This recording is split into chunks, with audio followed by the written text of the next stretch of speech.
Assalamu alaikum wa rahmatullah wa barakatuh, mes chers frères et sœurs. Comme promis, je vous avais dit que j'allais m'occuper de cet homme-là. Cet homme qui a la haine de l'islam, au point où il s'en prend à l'islam, alors qu'il prétendait qu'il était musulman et qu'il a quitté l'islam. Bah, tu quittes l'islam, mon frère, tu fais next, hein, tu passes à autre chose. Hein, tu t'attaques pas comme ça à l'islam gratuitement.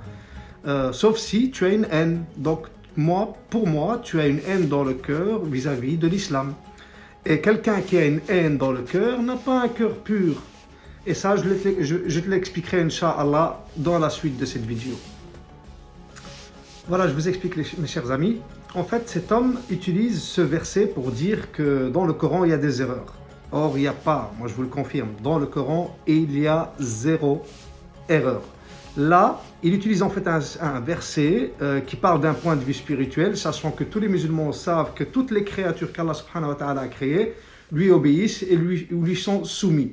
Et donc, par conséquent, la soumission est une forme d'adoration. Et nous savons ici, donc on peut lire, voilà, c'est devant Dieu que se prosternent tous ceux qui sont dans les cieux et tous ceux qui sont sur la terre, le soleil, la lune, les étoiles, les montagnes, les arbres, les animaux, ainsi que beaucoup de gens.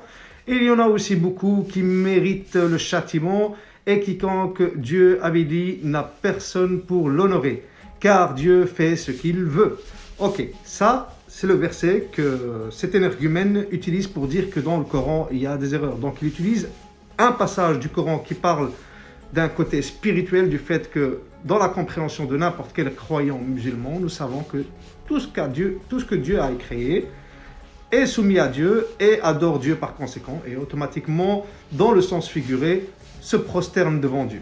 Voilà, ça c'est le verset que monsieur a utilisé pour dire que le Coran contient des erreurs. Maintenant, je vais vous montrer que si on prend le soleil et la lune et les planètes dans un autre verset, mais qui parle d'un point de vue scientifique pour prouver le miracle du Coran, on va avoir une vision totalement différente du Coran à ce moment-là.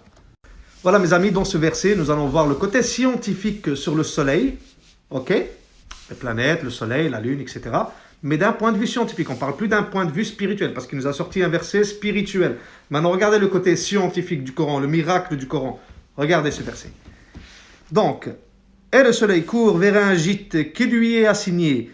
Telle est la détermination du Tout-Puissant, de l'Omniscient, Allah subhanahu wa ta'ala. Regardons l'autre. Maintenant, regardons ce verset. C'est la sourate 21, Al-Anbiya, verset 33.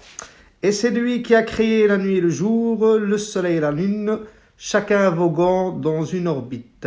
Ok les gars, vous avez enregistré l'info? Maintenant, regardons ce mini documentaire sur l'astronomie. Le modèle, organisé selon un plan, avec le Soleil immobile au centre et les autres planètes du système gravitant autour de lui. Sauf que cette représentation de notre mouvement n'est valable que si l'on se centre sur notre étoile. Or, celle-ci n'est pas immobile dans l'espace. Elle se déplace à la vitesse de 790 000 km/h autour du centre de notre galaxie, la Voie lactée. Ainsi, en réalité, en prenant pour référentiel le centre de cette dernière, toutes les planètes de notre système sont lancées dans une course folle, arrimées par la seule force de gravité au Soleil qui les entraîne avec lui. Nous évoluons dans un mouvement hélicoïdal, légèrement oscillant sur une période de 26 000 ans et se dessinant à quelques 27 000 années-lumière du centre du siphon galactique, dans la partie intérieure du bras spiral d'Orion, à une distance de quelques 50 années-lumière du plan principal du disque, au sein duquel nous traversons le nuage interstellaire local, une région large d'environ 40 années-lumière de diamètre, dans laquelle nous devrions rester pendant encore 20 000 ans. Alors mon coco, comment tu te sens?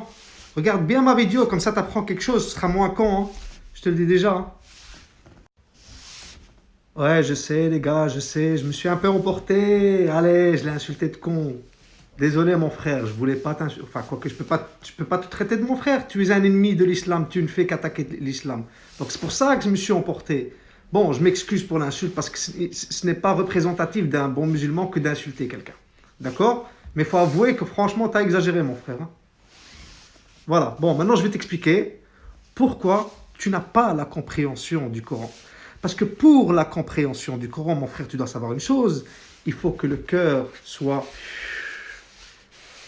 pur, tu vois, sans négation, sans en négatif, sans haine. Parce que toi, apparemment, je constate que tu as la haine du musulman ou la haine de l'islam, parce que tu attaques l'islam comme ça gratuitement, alors que tu prétends que tu étais musulman et que tu as quitté l'islam. Donc si tu as quitté l'islam, tu fais next. Pourquoi tu t'acharnes sur l'islam?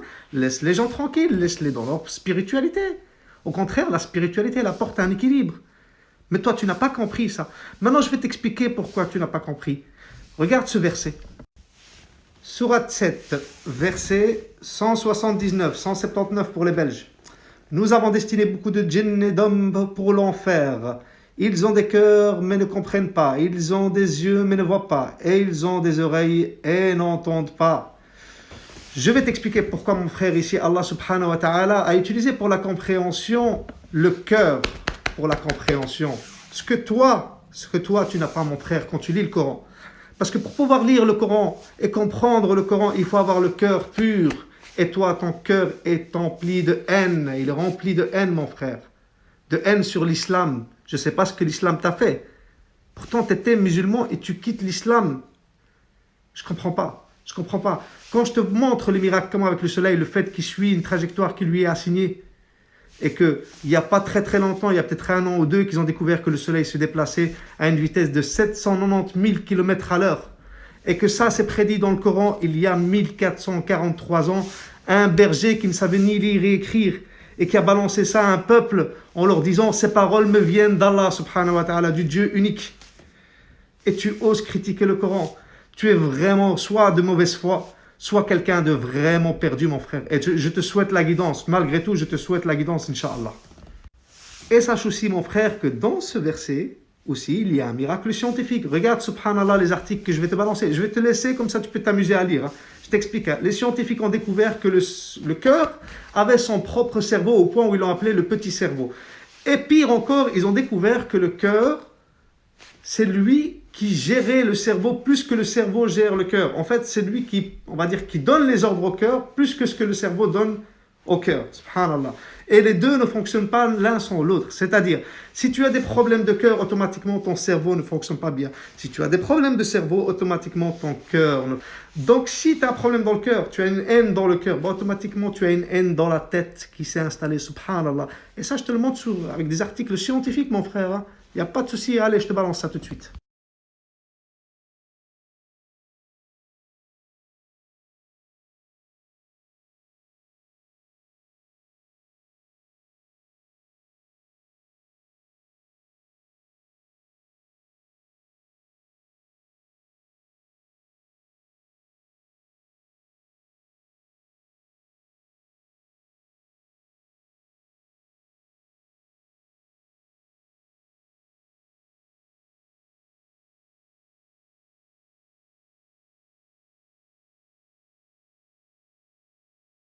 Ah